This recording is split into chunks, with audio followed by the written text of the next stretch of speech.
Amidst the massive pro-Palestine protests that have engulfed universities across the United States of America, there are students from the Jewish community who do not feel safe and have concerns with regards to anti-Semitic comments that are being made against them. And so there are some who have also gone and met lawmakers, congressmen and senators. I'm being joined by Susan Radov, who is a student from Northwestern University and only recently met with lawmakers, congressmen.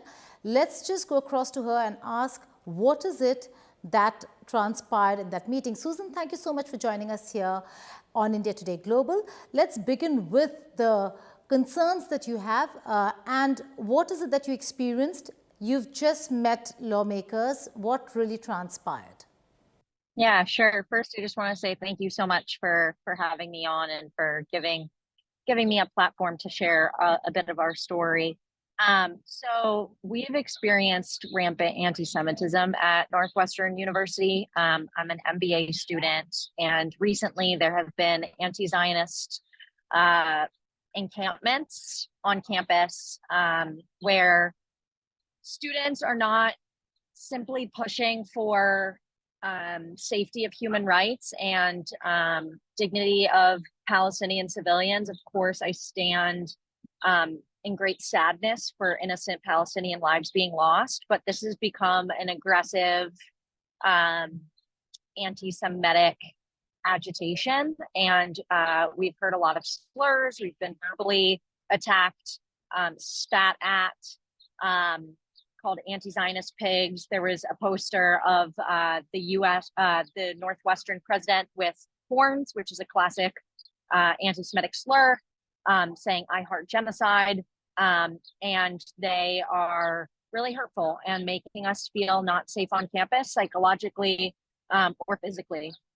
And so our president recently put out a statement to break up the encampment, but we are really disappointed by it because we think that it makes a lot of concessions to the students and doesn't really stand up for its Jewish students and Jewish population. And so we are here today at Washington, D.C. to meet with Congress members who have spoken out against the rampant anti-Semitism on USC's campus, UCLA's campus, Columbia's campus, my undergrad alma mater, UPenn.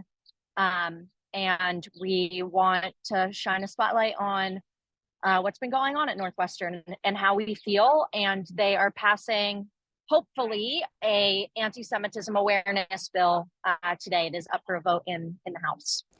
Susan, is there a difference that students down there are making when it comes to anti-Semitism and anti-Zionism? That the protests, the pro-Palestine protests have to do with expansionism, occupation, and that there is a difference. Is there a difference that you see in anti-Semitism and anti-Zionism?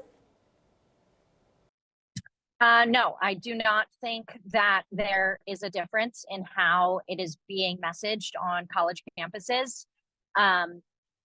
Zionism to us as Jews means the belief in a state, in our homeland, and in a peaceful area for us to live and exist, which is Israel. And so saying that you are an anti-Zionist to me is anti-Semitic because it means that you do not believe in the right for our people to have a state. There has been a massive crackdown on students in various universities, particularly beginning with Columbia University. How do you see the action on students and the statements that have been put out by various presidents of various universities, particularly of Columbia University? So I wholeheartedly applaud the universities and the university presidents who have taken a strong stand, and when crimes have been committed, like vandalism, like physical altercations, like verbal harassment, they have brought in police to break them up, or taken action such as suspension, like we're seeing at Columbia with the barricading. Unfortunately, we have not seen such enforcement at Northwestern. Susan, tell me, why do you say you feel unsafe? Were you confronted by these students, activists, protesters? What really happened? What have you witnessed so far? I can't speak for all universities. I can only speak for Northwestern. I don't feel safe hearing anti-Semitic slurs, like calling me an anti-Zionist pig is harmful, and I don't feel psychologically safe and free to express my Judaism. I have 3 Jewish necklaces on. Seeing a poster where our president, who is Jewish, with horns saying "I heart genocide" is very detrimental and harmful to our mental health. Hearing chants from river to the sea is a clear call for the extermination of the state of Israel. So we don't feel safe. Nobody can take away from what happened on October 7th. It was an act of terror.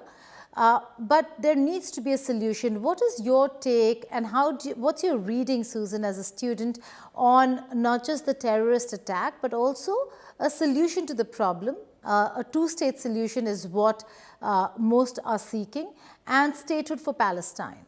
I believe that given the significant atrocity on October 7th, more than 1,200 Israelis, many of whom were the most progressive Israelis and friends with Palestinians and working on peaceful accords for their self-determination and a two-state solution. It was the largest terror attack in Israel's history, much larger than the magnitude of the US's 9/11. And I believe that every state has a right to defend itself.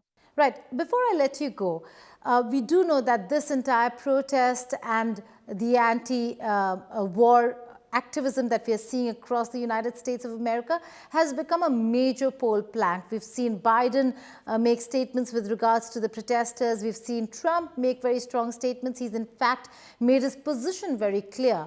So in such a scenario, do you see it play a major role in the elections, and where do you see things stand when it comes to Republicans versus the Democrats?